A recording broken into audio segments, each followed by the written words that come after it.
And we are live. Hey guys, this is Ruben Dua from Dub's podcast Connection Loop. I am on with Sam Frymer, and listen, we gotta get into personal branding, man, because everything that I learned about branding, I have realized I have to relearn because branding is all about people like you and me now that are representing these things called companies, and we're all using something called LinkedIn. So please give me a bio. Please tell me as much as you know about branding in the next 20, 25 minutes. Yeah, definitely appreciate it, Ruben. Look, dude, I grew up in a time, like I'm sure you did, where everything was about a resume. That's kind of all you had. That was kind of your rap sheet.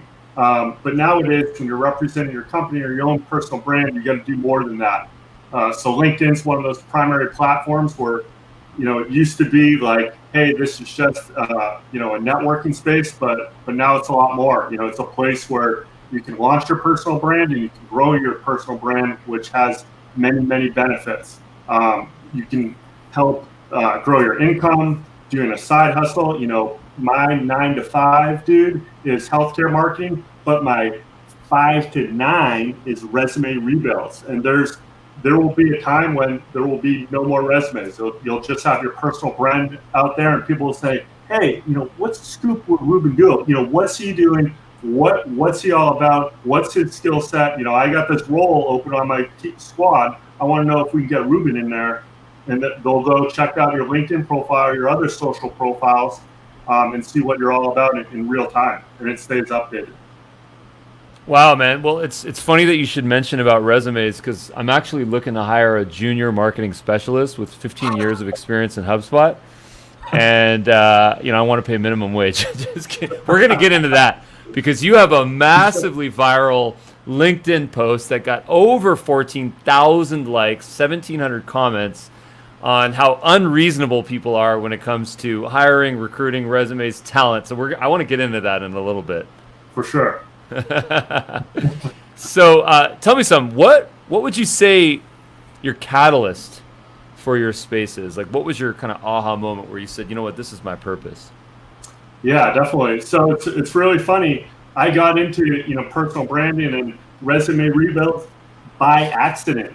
For as much knowledge there is out there about planning and having your kind of vibe board and your daily routine. This was something I really didn't plan. I did it initially pro bono work. There's some companies around Boston that were laying off. I put up a LinkedIn post. I said, hey, no charge. If you just got laid off, hey, I'll help you with your resume, which really turned into I'll help you with your personal brand. And that was really where I cut my teeth. I looked at dozens and then hundreds of resumes, and that kind of turned into a side hustle. But one thing I found is that people, for some reason, even though it's something really important, people aren't getting up in the morning going, hey, let me work on my resume today, or hey, let me work on my personal brand. It's not really framed like that. And I had a knack for it, and I said, hey, if this is some place where I can help people solve their pain and make a couple bucks at the same time, that to me is one of those proverbial win-wins.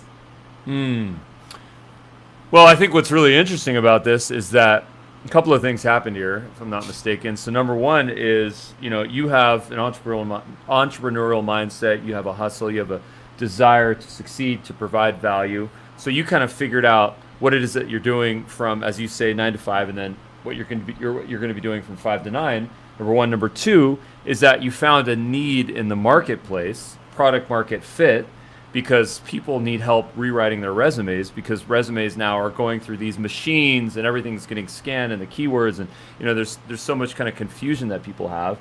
And then number three is that you figured out a way to generate demand by creating original content, by putting posts on LinkedIn, by offering free value, knowing that a lot of the people that are going to take the free option might not have ever been a paid option, but you'll get that goodwill.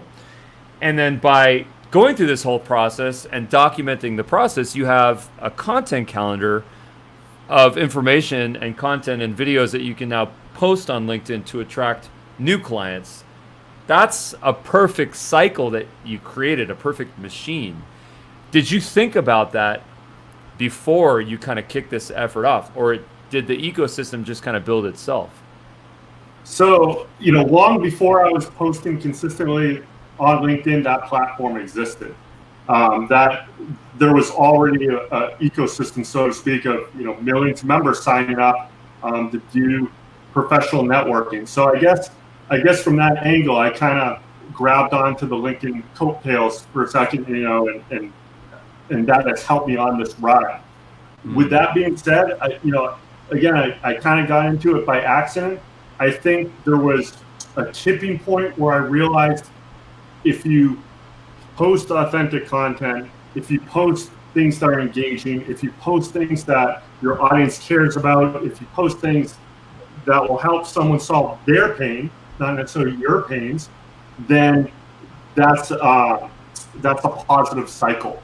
And I noticed, like on that junior marketing specialist, obviously that's satirical, it's meant to be funny, but one of the biggest things that surprised me about that post, and that was really kind of an insight, is when you go into the comment section, there was a number of professionals saying, hey, like, that took me about 2/3 of the post before I realized it was a joke.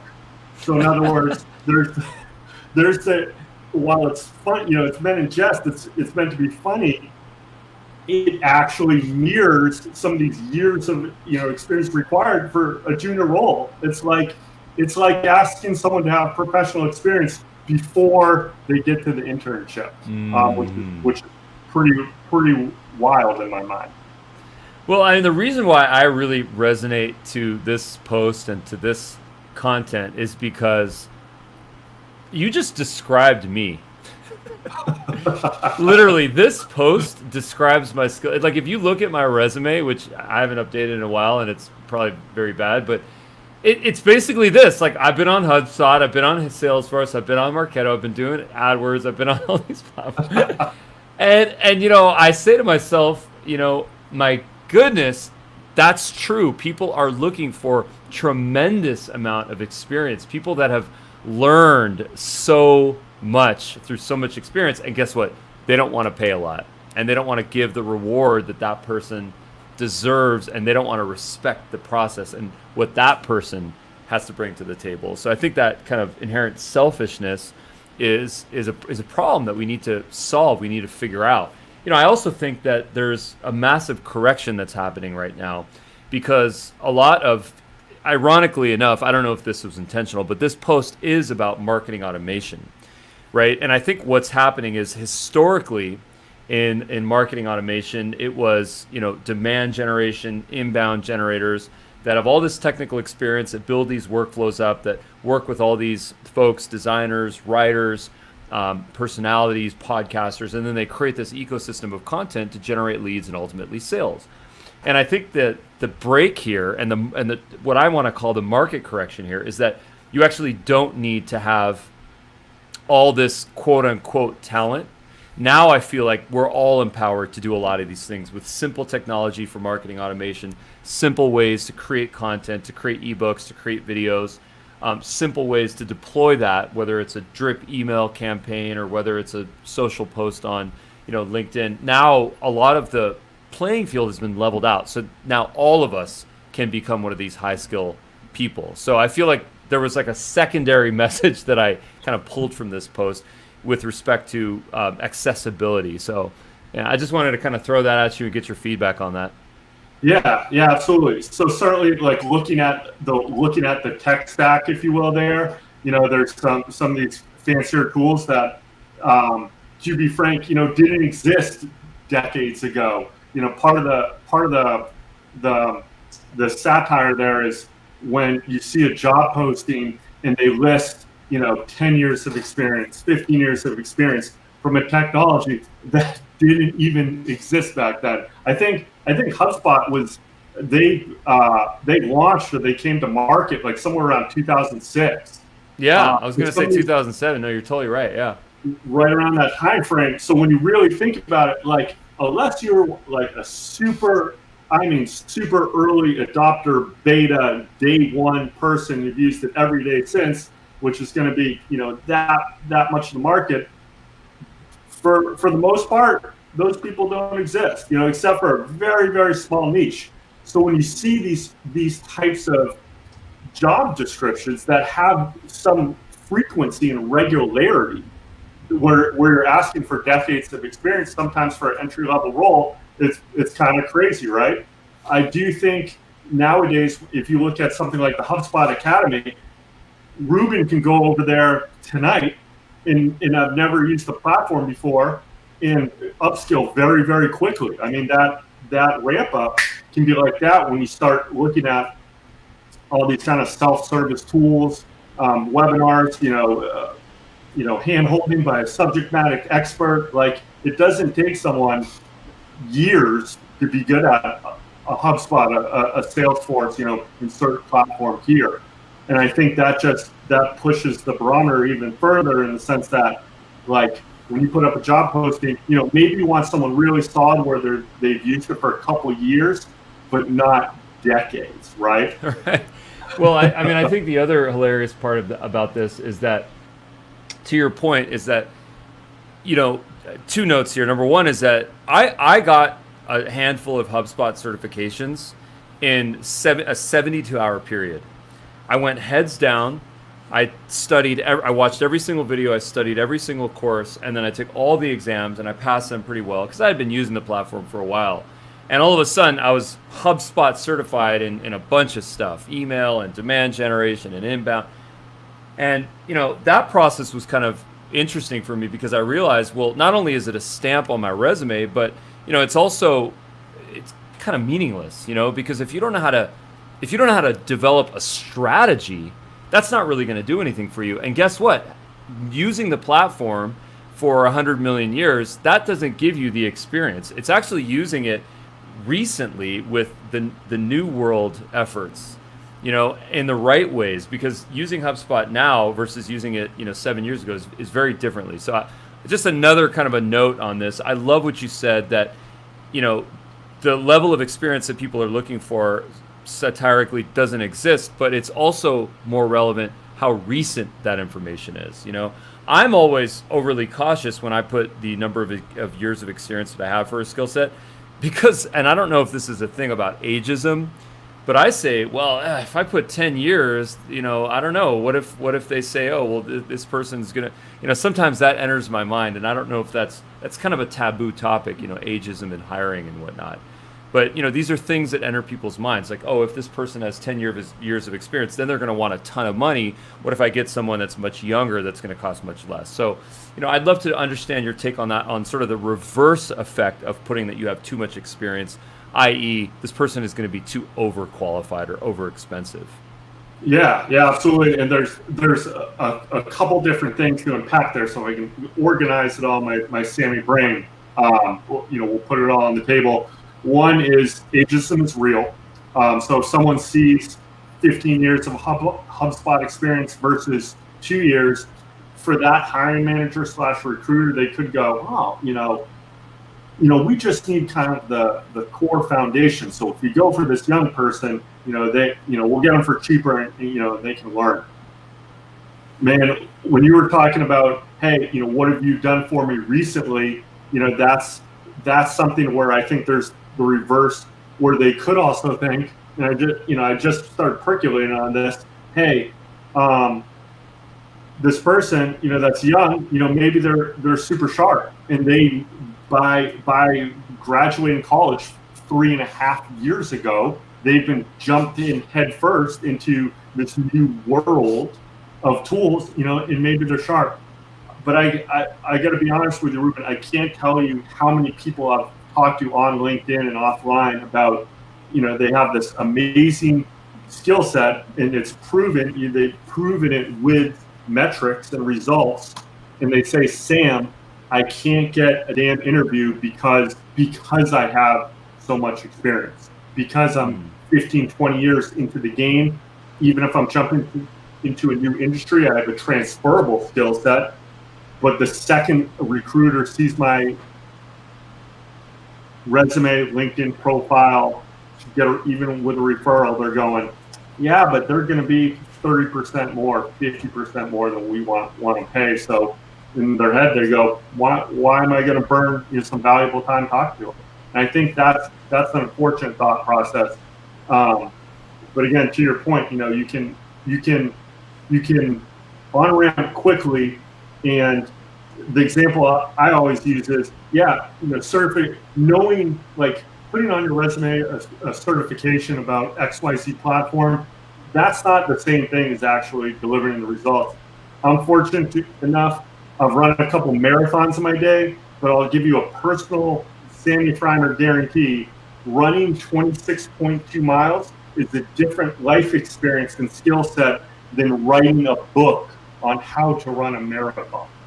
Mm-hmm. And I think that, when it comes to, marketing automation or building a workflow or knowing lead gen inside out or sales enablement, I think that there is a difference between actually jumping, getting into the weeds and delivering that versus you got 20 certifications and now you're a world-class expert, but I've never delivered a single lead for a business. Interesting. Really interesting, man. So what has the process been like for you in terms of branding yourself on LinkedIn? What are some of the best tips and tricks that you might present to us? I'm glad you asked.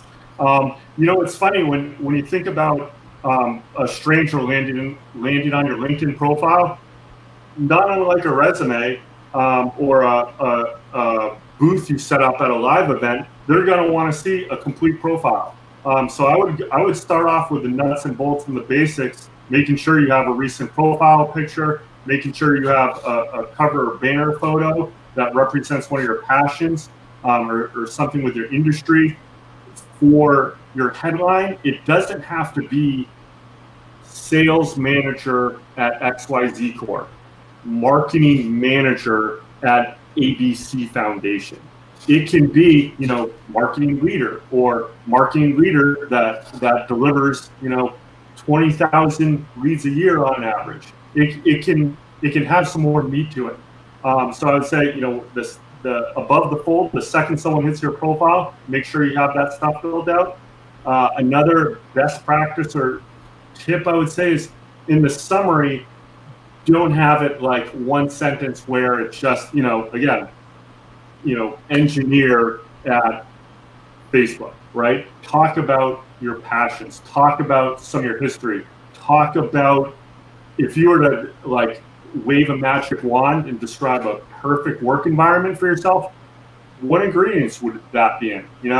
Talk about the podcast you launched, which is one of your favorite projects, and how you built that audience, how you built that brand, how you started from ground zero there. So you can see there, like on my profile, another best practice actually that reminded me, make sure you engage on the platform, because when someone goes to your activity section, they're going to see all your past engagements there. You can see there about there, I have a piece about my 9 to 5, but also a piece about my 5 to 9. Don't be afraid to actually post some past work examples, from your current role or past roles on there. When you publish articles, they'll come up there. So it's really about thinking about if a stranger or your future boss were to land on your profile, what are some meaty things that you can put on there that shows that not only are you posting stuff, but you're actually engaging with people. A lot of time it's not about, you don't have to have like a Hollywood production, to green light a new LinkedIn post. You just have to have something that you care about, that your audience cares about, and be authentic. They want to know the real Ruben. They want to know the real Sam. They want to know, what your real brand is, and that comes from being authentic and being consistent and really trying to engage with people at every turn.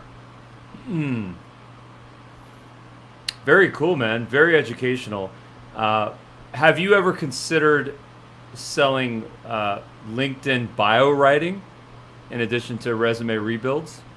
Yeah, it's funny. A past client of mine brought that up as as potential new service. Right now, when someone buys a resume rebuild and any of the package, they get like a free LinkedIn profile review. So I'll screenshot the entire profile and then I'll go into the PDF and actually put comments on each section with what my recommendations would be. It's up to this point, whether it's a security thing or a process thing. I haven't actually received LinkedIn credentials to someone's profile and completely rebuild it myself. The same way I can take a Word doc offline and literally build it, from the ground up. I think it's an interesting play. And now that we're talking about it, I'm percolating on it a bit more with what the play would be there, as a value add. And someone says, "Hey, Sam, I created my LinkedIn profile yesterday. I'm a busy person. What can you do to help me out?" Nice, man. Well, I got $100 on it because I need a new bio, so haven't updated mine in a while. I will screenshot your bio and take a dig at it. We also offer subscription credits to Dub, our software platform that allows you to send videos. Little shameless plug there. We got Donnie here, my 7-year-old son. On hey, Donnie. What's up, Donnie? We've got the whole party here. What's up, D-Man? What's up, D-Man? I like your shirt. Who's that? Whoa, who's this? Papa, can you call Avon and Kieran? What's up, guys? Hey, we got the whole family here. I like it. She's 2 as of yesterday, and she totally looks it. Like literally overnight. She's never waved like that on one of my calls. So what's up, she's maturing. What's up, Dua crew? Dua squad? This is the Dua squad. So here's a question for you. We'll close out on this. Some people are really scared to have a 9 to 5 and a 5 to 9 because when the boss sees it, conflict of interest. It looks like you're not focused on your 9 to 5. It puts you it might feel like you're putting yourself on the chopping block of job security. I'd like to get your take on that because it resonates with so many people right now. Yeah, absolutely. So here's the first thing I would say is when you have a side hustle, a 5 to 9, you are building your skill set without burning your employer's dime. So from a financial perspective and impact, $0 to your employer's budget, and you are becoming a stronger marketer, salesperson, engineer, podcast host, without charging them. So you're adding value to your 9 to 5 by having your 5 to 9.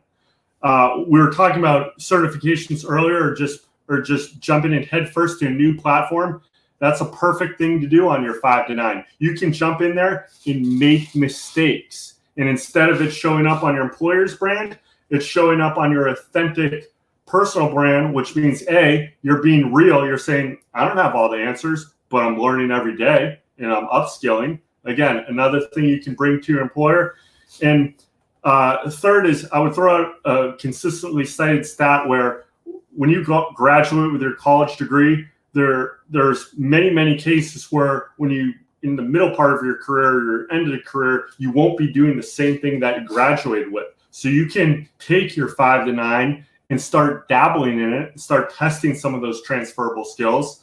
If you are an actor and you wanted to be a software developer, how are you going to make that transition, right? If you could be super smart already, but maybe you're going to jump into some of those Coursera courses or some of those free MIT courses, in upskill that way, in get your feet wet.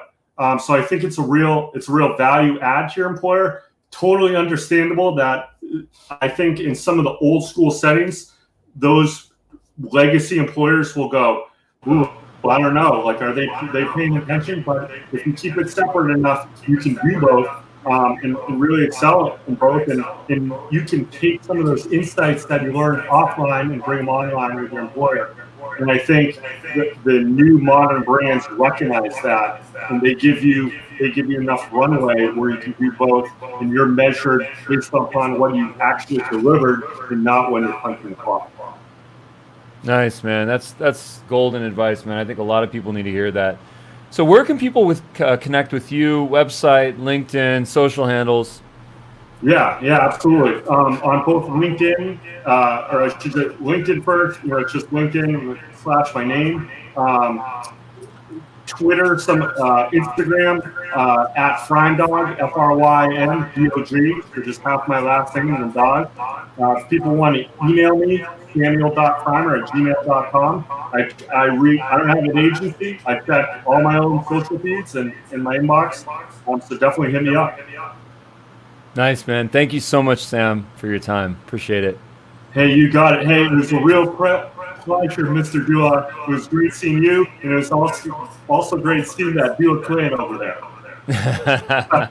Thanks, man. Be good, brother. Bye-bye.